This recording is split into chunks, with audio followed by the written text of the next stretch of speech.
Well, hello and welcome to another podcast for the resilience movement. My name's Donna Moulds. I'm your host, and I've got a beautiful guest here, Alesia Briggs. And I can't wait to dive into some questions I have. But let me just share a bit of information about Alesia so that you know who we're diving into this podcast with. So, Alicia is an executive coach, founder of Briggs Consulting, and is a published author of Finding the Off Switch. So, currently serving as a managing director in a Fortune 500 company, she brings over 20 years of experience in consulting, coaching, and leadership across financial services, life sciences, and beyond. Holding 2 master's degrees in leadership and education, over 20 certifications, including coaching certifications and master trainer credentials in leadership development. Alicia coaches leaders from first-time managers through to C-suite executives. But what her credentials do not capture is what she has lived. So, a spinal cord implant at a young age, 2 heart attacks, and the experience of fighting for medical answers for her own son have shaped her into the depth of understanding about resilience, advocacy, and identity that no qualifications can teach. And Alicia knows firsthand that leadership is not just what happens in the boardroom, it's what happens when your body, your family, and your certainty about who you are all get tested at once. She wrote Finding the Off Switch because she believes that no matter what chapters you are in, there's always another page. She's here today because the resilience movement resonated and she wanted to share her story with you. So let me welcome you. Welcome to the podcast. Thank you so much, Donna. I really appreciate you having me. I'm looking forward to our conversation today. Oh, and I've got some great questions to ask you, but you know what? Like every guest on the resilience movement, if there's anything you want to ask, if there's anything that you want to share that I don't ask, you feel free to do that because our listeners will just appreciate you sharing your lived experience. So thank you. Let me dive into the first question. So, you know, Alicia, your bio is impressive on paper. 2 master's degrees, over 20 qualifications, certifications, executive coach, founder of Briggs Consulting, managing director. But before we go anywhere near your professional life, I want to know who you are as a person, how you describe yourself to someone who has never heard of Coach Briggs. Great question. So I'm a mom, I'm a wife, I'm someone who's been rebuilding my identity my whole life. And what I do now is built from theory, but really carved through experience. And so that may be personal experiences through the health crises that I've navigated. It could be through navigating tough corporate environments. And it can also be navigating just life as we know it. And as a wife, friend, coworker, you name it, that is who Coach Briggs is. Yeah, and I don't want you to minimize this, like 2 heart attacks. Yes. I'm not sure that these are just health challenges. They're, Yeah. like that must have been super scary. And, when you say like that was later in life, you had two heart attacks. So most people would shut down after one. What happened inside you the first time? And then when it happened again, share with us what was that like? So the first time I actually went back into where I used to be personally when my nerve disorder started, which was isolation, where I feel like so many people dealing with chronic pain go to. And what I mean by that is, I actually didn't know I was having a heart attack. I thought I was having major indigestion. I thought I was going to throw up or pass out. And I didn't want anybody to hear. I didn't want anybody to see. So I actually locked myself in the bathroom and passed out.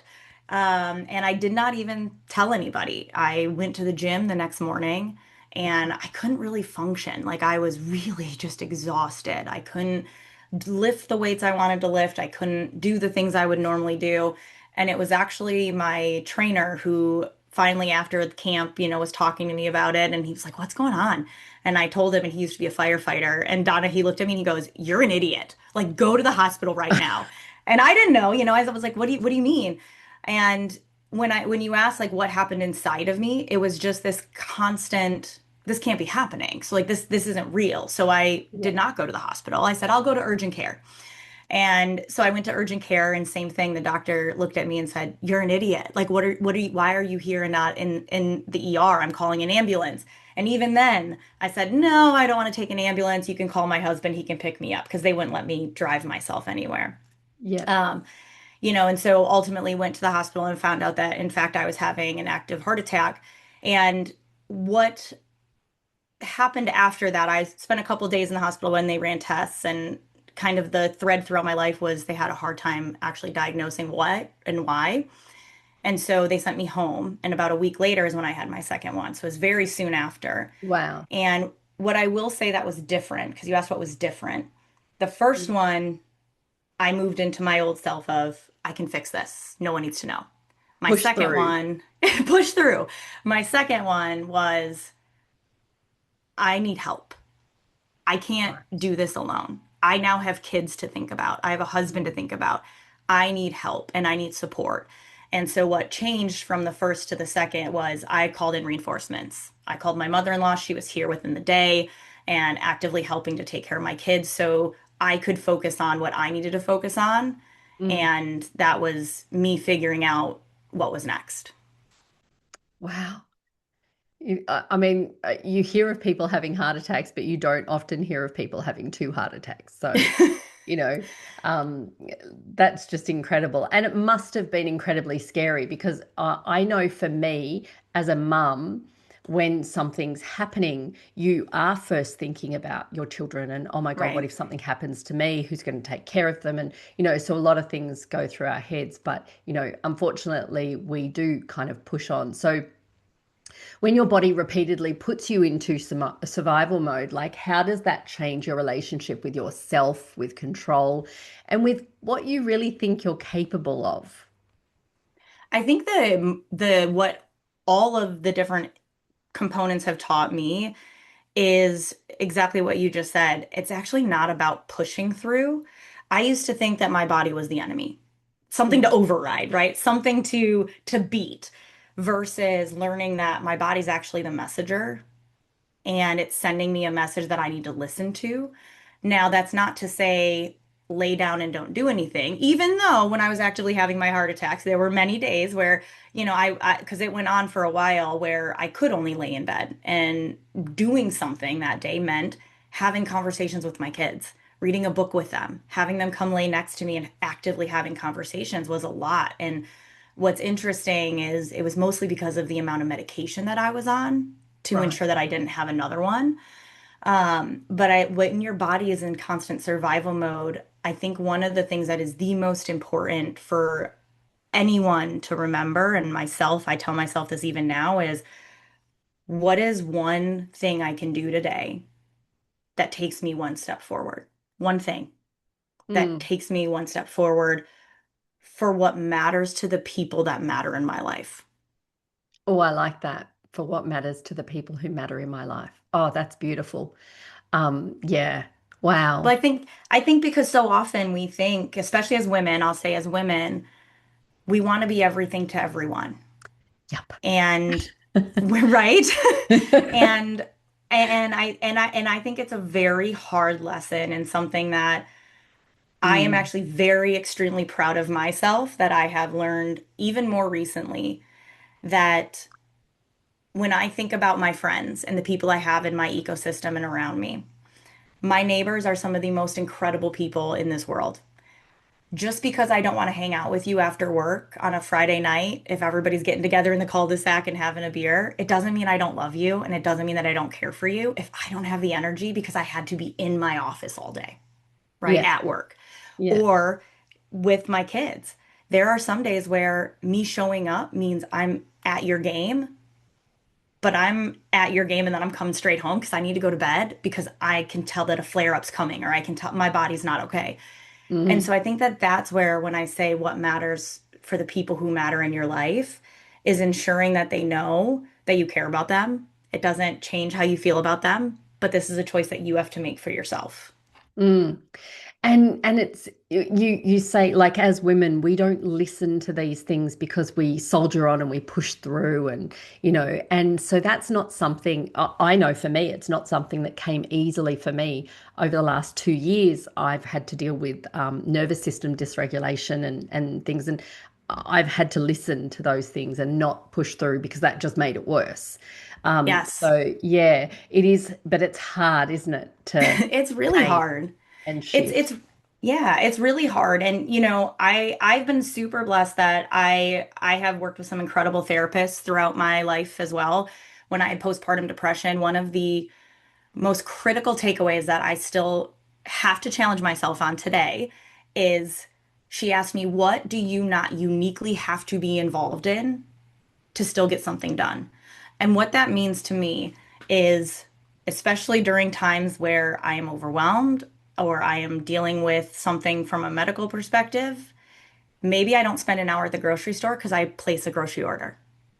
Maybe Yeah. it's having a college student in my neighborhood come and watch my kids for an hour so I can take a nap, right? It's what are some of those things that you don't have to uniquely be a part of to give yourself some space to take care of yourself.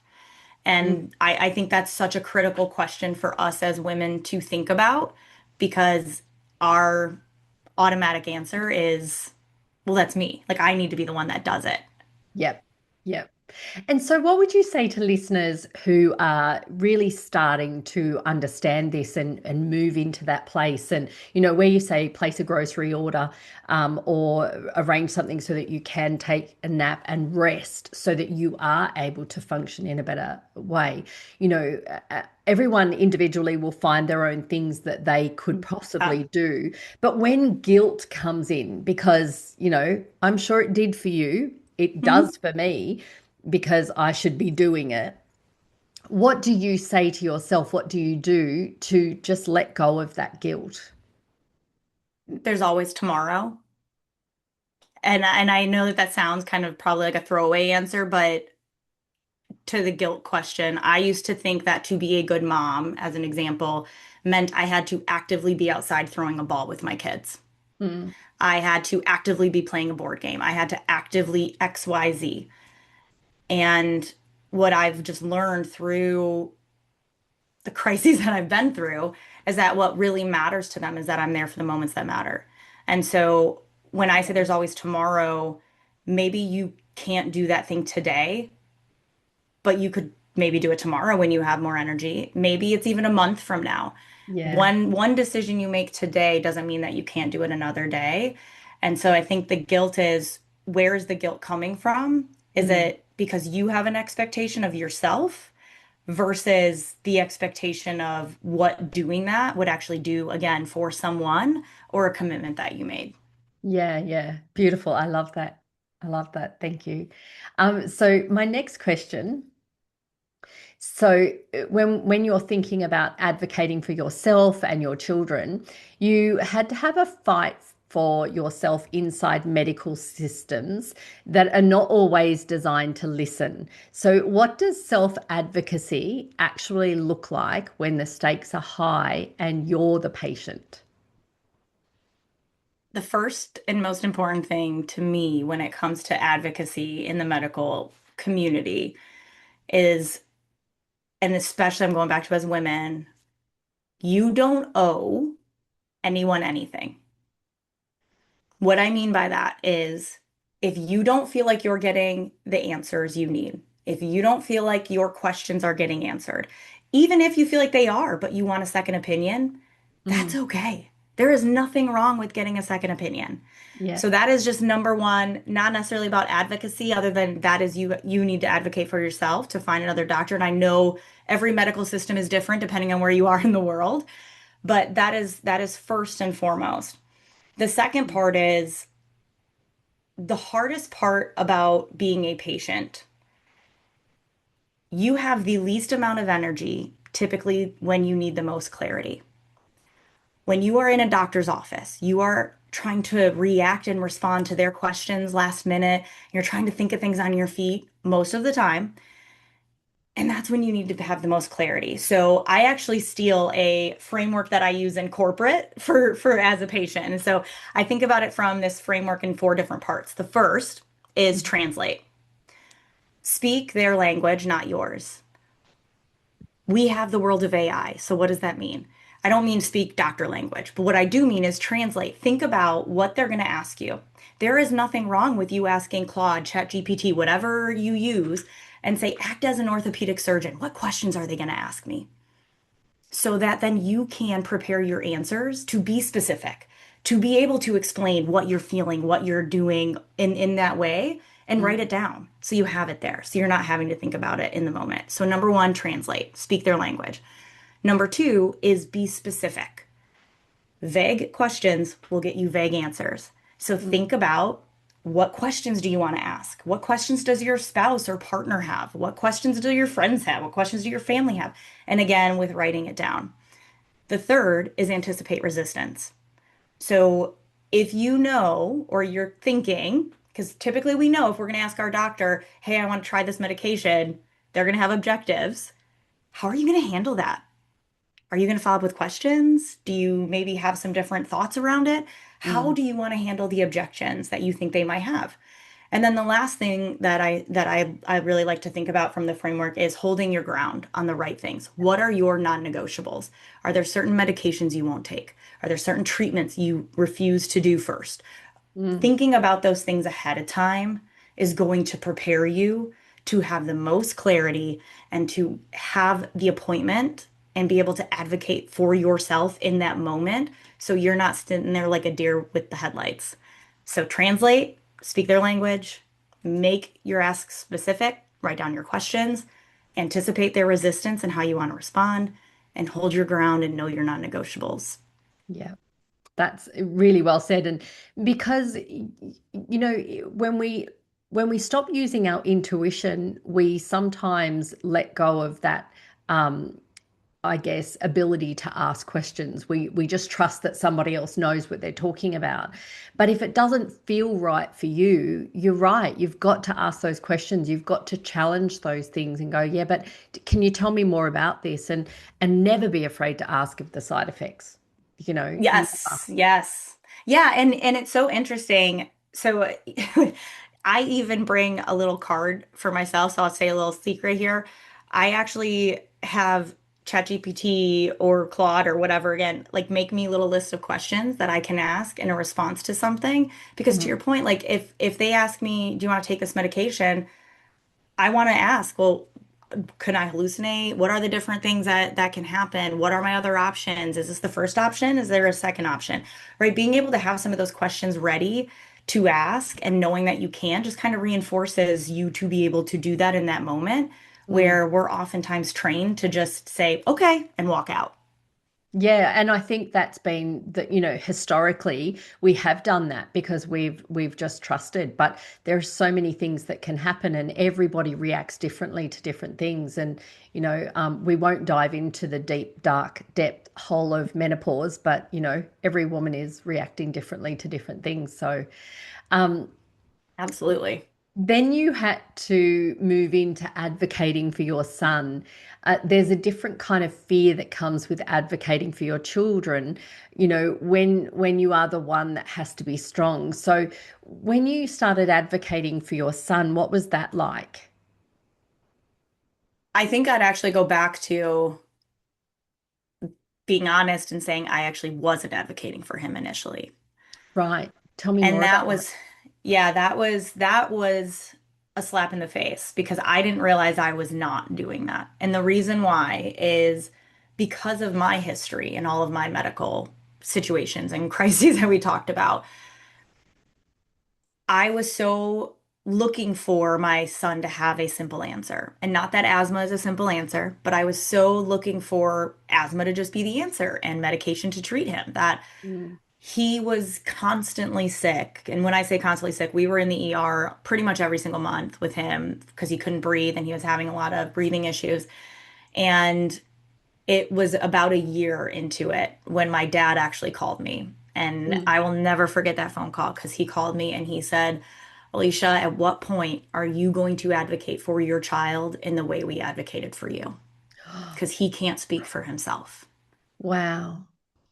And I will never forget that call because I'm not a crier and I bawled the entire way home, but it was the wake up that I needed. Mm, And it is what then led me to say what I am now saying to everyone, that it's okay to get a second opinion. We went and mm, got a second opinion and we were able to get a new diagnosis for him. And it was so crazy because it was such a simple thing that it just took him taking a drink in front of a new doctor for the doctor to go, oh, he's got XYZ. And a couple surgeries later, and he wasn't right as rain. We yeah. still had a Yeah. long Yeah. journey with him, but it advocating for someone you love sometimes can be even harder than advocating for yourself Mm. because your fear gets masqueraded as trust. Oh, tell me a bit more about that. Your fear of what things could be, your fear of that not being the answer, your fear of it not being true, that this is the solve, can Mm. masquerade as you trusting the diagnosis, trusting that specific medication. Right. Right. Okay. Wow. Um, my brain's ticking over here. Um, so, what do you say to women who were raised to not make a fuss, to trust the system, to defer to authority, and who are now realizing that silence has cost them? How do they find that advocacy muscle? First is there's a big difference between making a fuss and owning your truth and being willing to stand up for yourself. Two very different things. Yeah. And what I would say is the people who raised us weren't wrong. They were doing the best that they could with the information they were given and how they were taught. But I was raised on a farm. I was raised if your bones aren't sticking out and you're not bleeding out, you're not hurt, right? Like I've had many broken bones that we just kept working, right? They Yeah. weren't wrong. It was just how they were raised. It was what taught me to push through no matter what. Yeah. That's also what I've learned is what taught me to push through and actually hurt myself more. So, what I would say to any woman out there who is afraid of making a fuss is go back to what I was saying initially about your body is not the enemy, your body is the messenger, and we need to Mm, listen to our bodies. And it is okay for you to own your truth and ask questions. If you have a concern, you need to raise it. That is the work for you to do with physicians, with doctors, nurses, whoever. It is not fussing. mm. I'll tell you a very short story of advocacy, and someone saying that, don't panic, Donna. That's kind of been a theme in our family of telling Donna not to panic.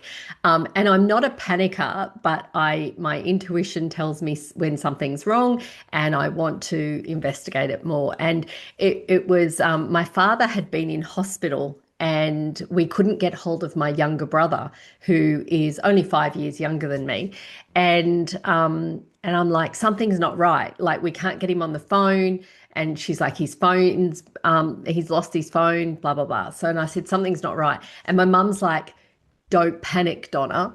And only for us to find out that he's actually been homeless for 7 months living on the streets. And we found him. We got him, we took him home, we got him cleaned up, and we've been advocating for him ever since. And he had been in social housing for 30 years because he has a disability. And he had lived independently, but what we'd come to discover is not particularly well, because the family would all get together at mum's house Yeah. and mum and dad's house. And so we then had to go into a place of advocating for him, making sure he's okay, his health, everything. And we've got him fully back on track, and now I'm his power of attorney. And we look after him, in the best possible way to get him back to as independent as possible. But I will never forget my mother saying, "Don't panic, Donna," because I'm the one who, I'm the one who's emotional and does that. So But you just knew something wasn't right. You yeah, knew I something did. wasn't right, I did. and we know that, right? We have those instincts. It's Yeah. the instincts that we have as women. And you just called out, it kind of goes back to where I was talking about with leveraging the internet too. When you're advocating for someone else, Mm, you don't know that vocabulary. You don't know, like, I think gone are the days where we just show up to an appointment or a meeting, mm, whether that be housing, whether that be a lawyer, whether that be you name it. Use the internet to your disposal. If you don't like AI, that's fine. Google. But mm, what questions should they be asking? What questions should you be asking? What should you be prepared to bring with you? I did not have that capability when I was 19 and dealing with my pain disorder, right? We yeah. have that ability now. Mm, And so I really feel like I love what you just said about you being the power of attorney and advocating for him, because I think that we have a new way to be able to do that and put some mm. thought into places we don't know. Because I'm not an orthopedic surgeon. I don't know what they're going to ask, Yeah. but the internet does, or at Yeah, least can yeah, help you yeah. prepare. Yeah.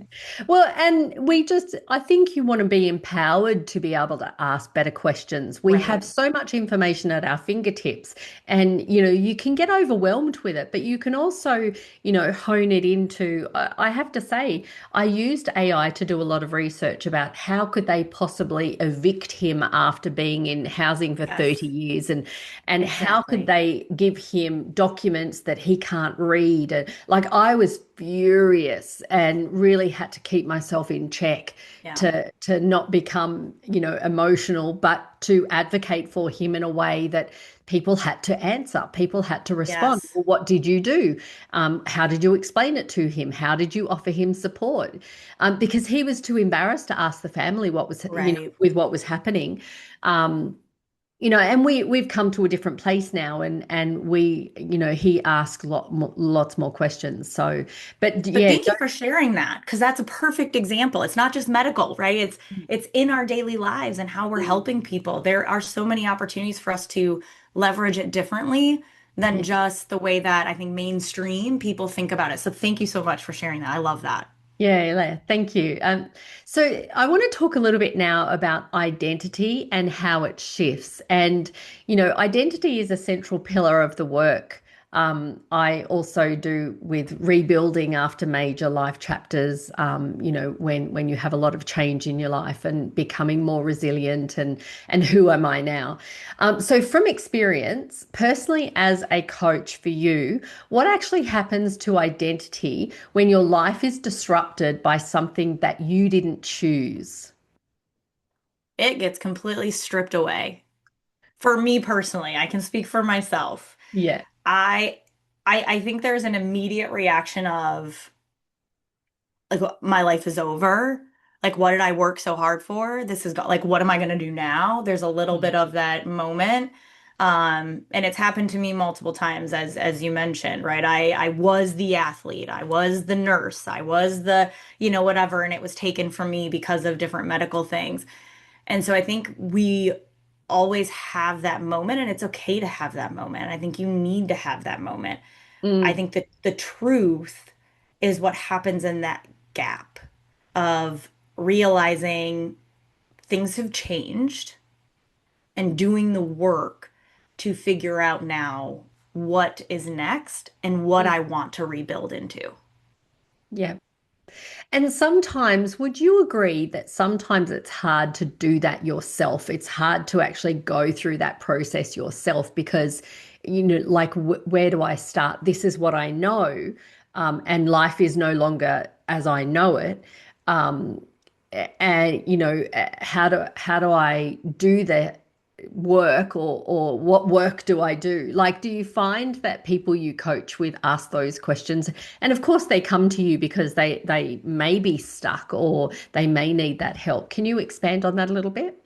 Yeah, I mean, for me, as I mentioned before, I was able to work with therapists to help me figure things out because I had such life-changing things with, the postpartum depression and with my heart attacks.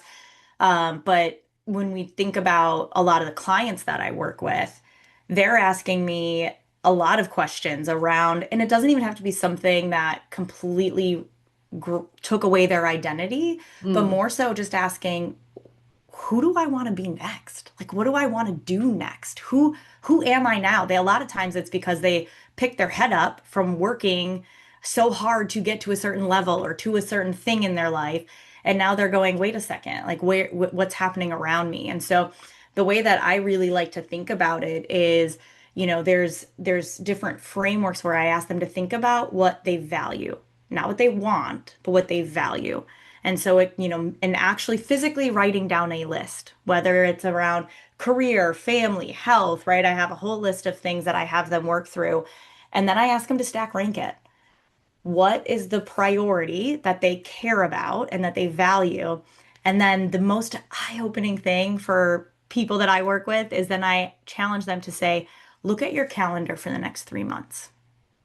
How does what you just told me you value align to what you have on your calendar? Mm. And Yeah. what is that telling you?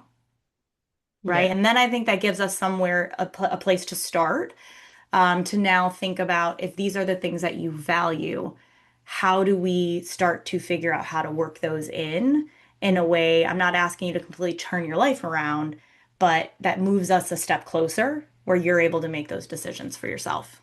Yeah, yeah, perfect. And it is that question is, if you didn't have to do anything for anyone for the next month, what would you do? You Yes. know? Yes. I love Um, that one. Yes. and thinking about that because we are so busy. I mean, I remember years ago when I became an empty nester. My goodness, if you want to talk about identity shift, Yes. who am I now that I'm not doing all of these things? And there's so many times in our life, whether it is illness, whether it is empty nesting, whether it is career change, that there's just some really good questions we can ask ourselves. Absolutely. Absolutely. And to your point, I think not even in just my clients, but just even in my own personal life, there were times where my title mattered more to me than anything. I was Yeah, title and money was what mattered. And that was yeah, before I had kids, right? Then having kids, that shifts. But yet even with kids, you still need to make a living and you need to do yeah. something, right? So and I think one of the other things that is critically important, it's not an and or. Mm, I truly believe that we, especially as women, just think about if you had kids, you were used to having a kid on your hip, cooking dinner, answering a phone, right? Doing all we are able to multitask, but it is thinking about not only what you value and then identifying what is the most critical thing for me to do today in that. And it can be very different with tomorrow. Like today, for example, I'm here talking to you. I value my family as probably my top two or three, one, two, three items. But my kids are off with my husband doing sports today, and I'm not at sports because I'm here with you because I value getting my message out, talking to people about taking yeah. care of their mental health and different things, right? And so it's okay for you to shift and it's Mm. okay for you to think about it more across the whole versus you feeling like you have to do the same thing and focus in the same value space every single day, day in and day out.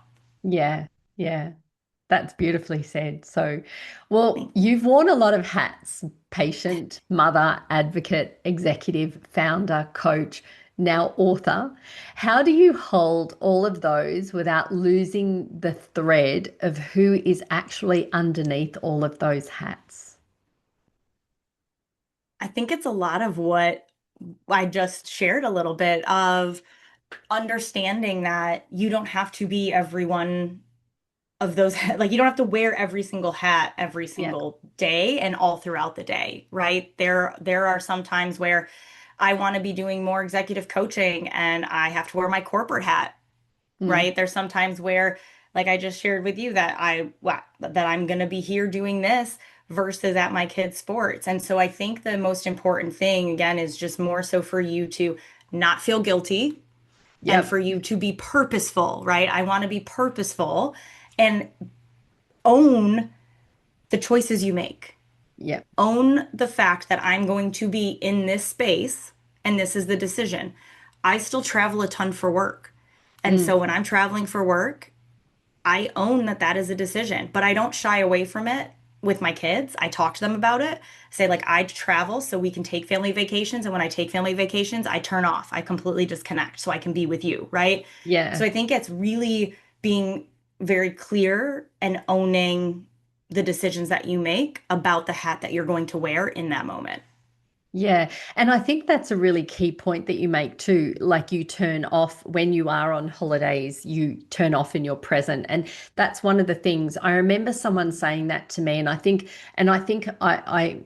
can't remember the person who said it to me, but they're like, be at the office when you're at the office, be at the beach when you're at the beach, like Yes. really be intentional about that. So I really love what you said there. So, um, there's a point in reinvention where what used to be important stops fitting, and we've spoken a little bit about this of when life changes, your career changes, health problems means that life changes, your priorities shift, values surface, values that were buried maybe surface. And how do you coach someone through that disorientation without rushing them into a new identity before they're ready? Writing it down. I really believe that there is power in writing down and forcing stack ranking of the priorities. Yeah. It is so easy for us to say, this is what I care about. These are my priorities. These are what I value. But I really, truly believe having people write it down. Mm. And then once they do that, it goes back to what you were talking about asking questions around it. My job, especially as a coach, is not to tell you what you should be doing. It's not to lead you to what I believe you should be doing, right? It's to really ask you questions to get you to think about what you care Mm. about, what you're passionate about, what energizes you, and then to help you see the opportunities and to think differently versus just, here's the answer. Mm. Yeah. And asking yourself those deep questions and waiting for the answers is really, it can be a beautiful process if you just sit with it, can't it? Absolutely. I mean, I journal, I write. I Yeah. mean, clearly I write. I wrote my book, but I do find that even me myself, I take myself through value ranking, and I mentioned that, I think especially as things change, but I just truly, truly believe in auditing yourself. I really do. I know I made the comment about the calendar, but I think as women, again, I go back to we do still try to be as much as we can for the people we care about. Yeah. And so for me, what that means is I say that family is one of my top things. And I don't just mean my kids. I mean my sisters, my mom, my dad, my nieces and nephews. But if I'm being honest right now, we're in a busy time of life. And so I missed our family vacation.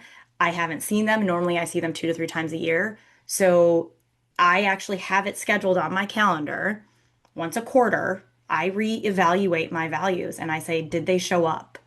And if they haven't, what Mm. do I need to schedule to make that happen and make that a reality? Because otherwise, it's just lip service. So I Mm. think auditing yourself, but holding yourself accountable by actually scheduling a self-evaluation is something you can do on your own, and you don't necessarily need, a Donna or an Alicia to kind of reinforce that to you. Yeah, yeah. And it is so important. I mean, my dad is in early stages of dementia, so spending time with family is super important for us and it's not hard to do. It just means that you've got to plan that and make sure your priorities are where they are. So I want to talk a little bit about your there is always another page. So your book is called Finding the Off Switch, and the message underneath your work is that there is always another page. Where did that conviction come from for you personally? The very first therapist that I ever saw when I was 19, a pain psychologist, the nerve disorder that I had is called CRPS. And it's a 42 out of 50 on the McGill pain score, which is more than childbirth, for those of you who don't know what that is. And Wow. so I was on 25 pills a day. I was in and out of a wheelchair for 3 years. I was not in a good place. And where that conviction comes for me is at one point she said to me, every day when your feet hit the floor, you get to decide what kind of day you're going to have. Mm. Nobody else gets to make that decision, but you have to you have to decide. Yeah. And that is something I have pulled forward with me for the over 20 years. And I still have to tell myself today, I didn't want to Mm. work out this morning. I'm a 4 a.m.er. And when my alarm goes off, I literally say to myself, what kind of day do you want to have today? Yeah. And it is a choice that we get to make. And so that is something that has stuck with me. Mm. And I think for the listeners, like if you want to take one thing away from this, it's asking yourself that question when you wake up is what kind of day do I want to have? You know, that's really powerful to ask yourself that, and you get to decide. And I think, and I've spoken about this before in a podcast that I've done, where I was just talking, where, I think we let go of that knowledge that we get to decide.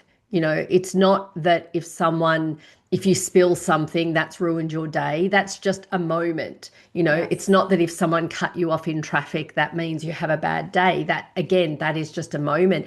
And if you ask yourself the question, what could be happening for them that happened, Yes.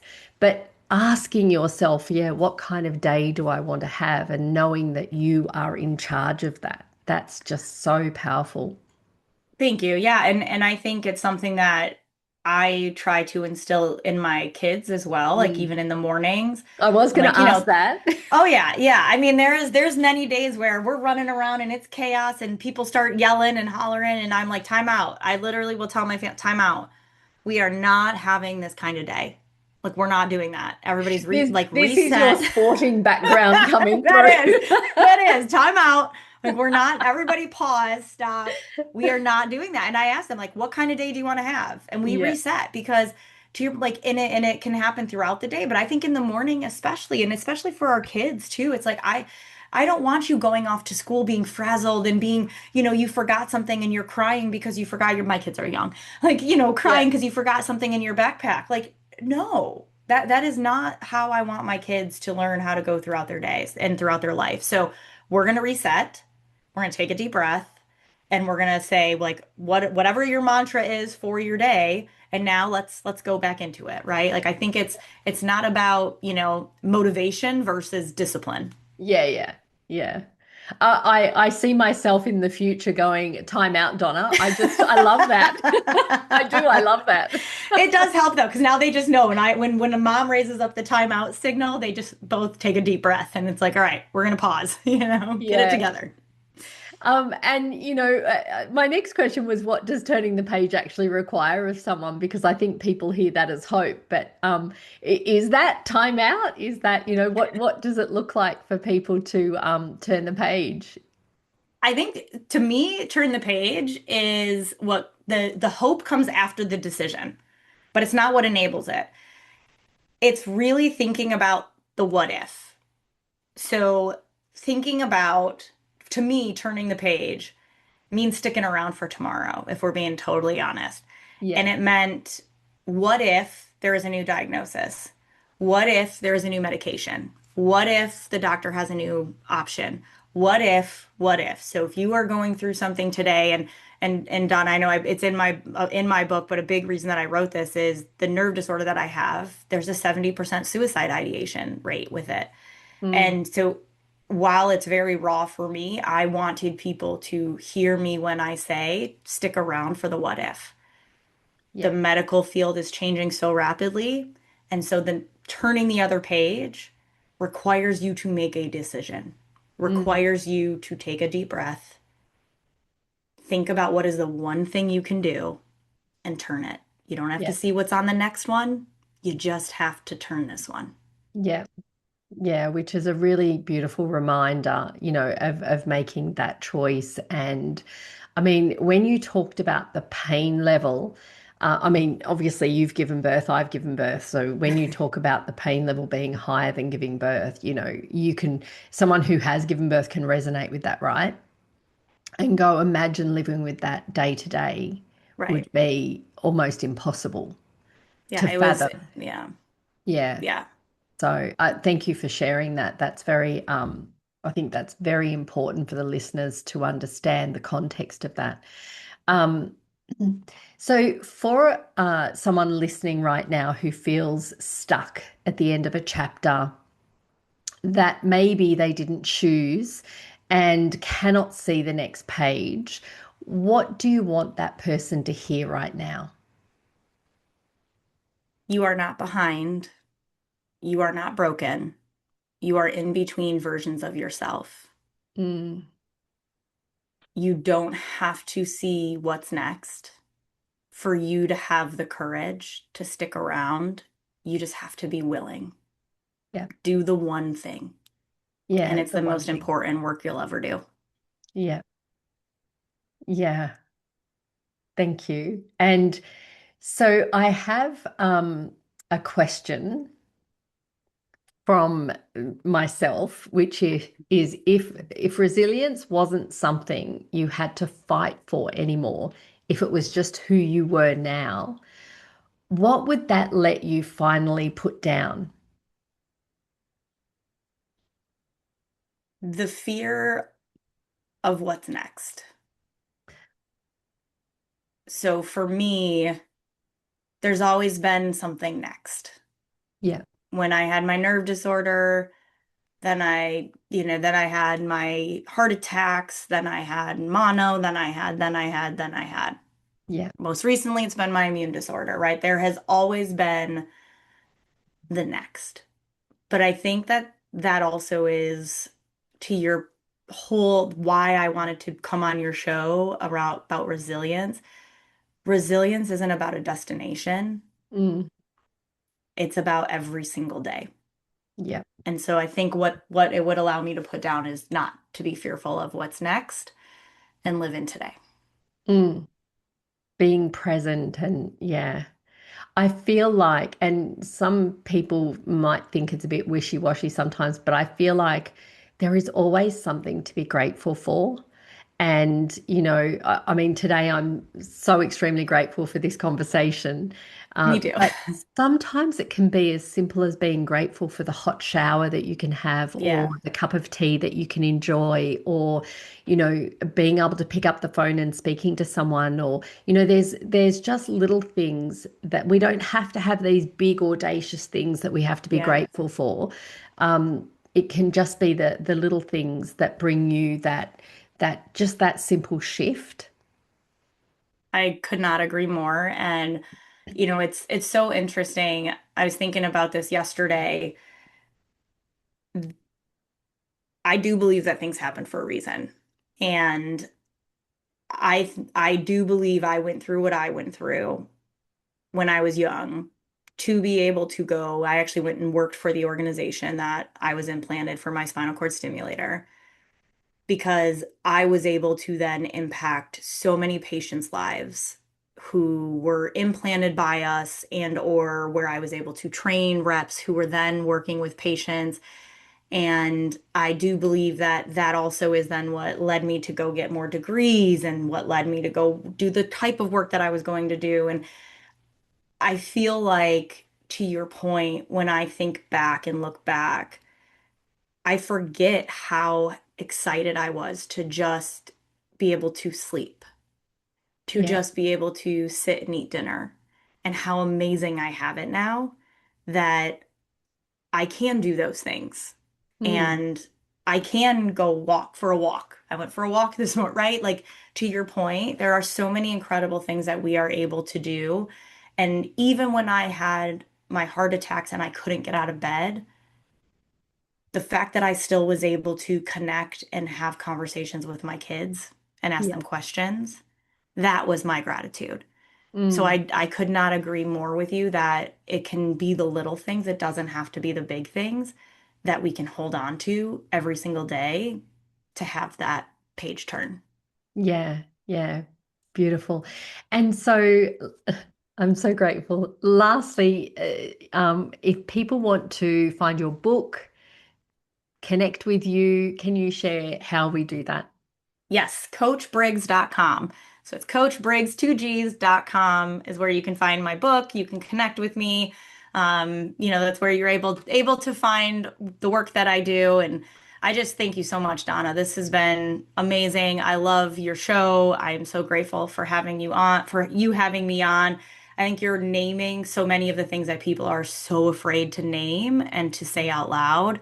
And so I am so thankful that your show is out there to touch people in places where I was many, many years ago and I thought I was alone, and they're not alone. So thank No. you for everything that you do. Oh, and I'm sure all the listeners will send some feedback in, and we'll be so grateful for all of the wisdom that you have shared and your knowledge. So thank you so much. Bye for Absolutely. now, Thank you. everyone.